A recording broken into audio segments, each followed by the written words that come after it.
Rev up your engines! Robert Condavo says, what do you think of the old Toyota Tercels?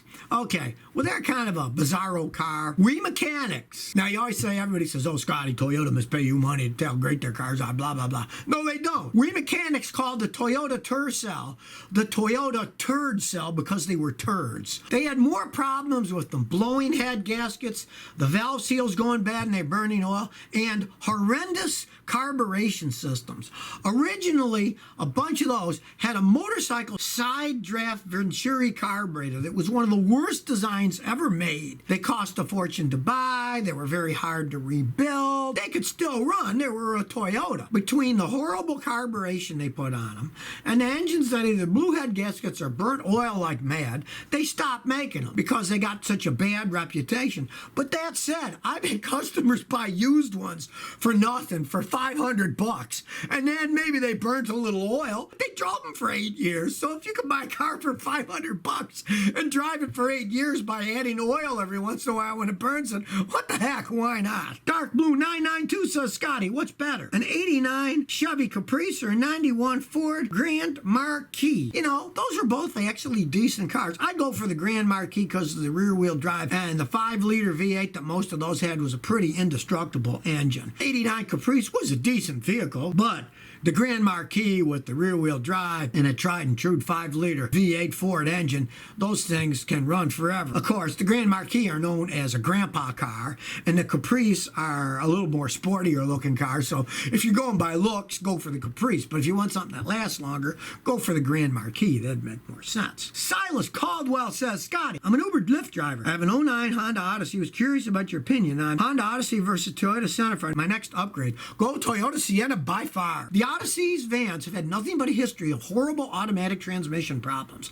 Honda makes great engines, yes, excellent engines, but it was originally a motorcycle company. Motorcycles don't know much about automatic transmissions, and on those Odysseys, I have had many customers get free automatic transmissions from Honda under the secret warranty they have, because so many of them blew the transmissions. I would not buy a Honda Odyssey van.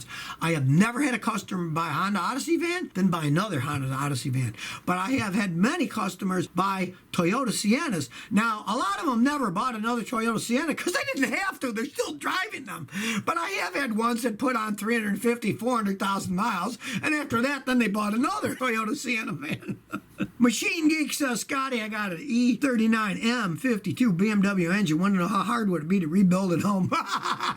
Okay, that's a BMW engine. They're well-made engines. Hey, the Germans know how to make engines. But rebuilding something like that at home, you know, you're not going to have the equipment. You can't mill a head. You can't hone those cylinders correctly to thousandths of an inch. You got to send all that stuff out. I mean, if you know a good machine shop and you want to strip it yourself and then send the block and send the head out and send the cams and the crank out to be checked and milled if they have to and then get oversized bearings, go right ahead. But it's not something that you're going to be able to do correctly all by yourself because you're just not going to have the equipment to do that kind of stuff. The equipment that measures, that can mill those things costs thousands of dollars, so you're not going to be doing it. But if you want to take it apart piece by piece and send it to machine shops, go right ahead. You can learn a lot that way. Tor H says, Scotty, I got an '07 Saturn Aura. Says the service traction control and the transmission knocks hard when it comes out on the display. How can I get this fixed?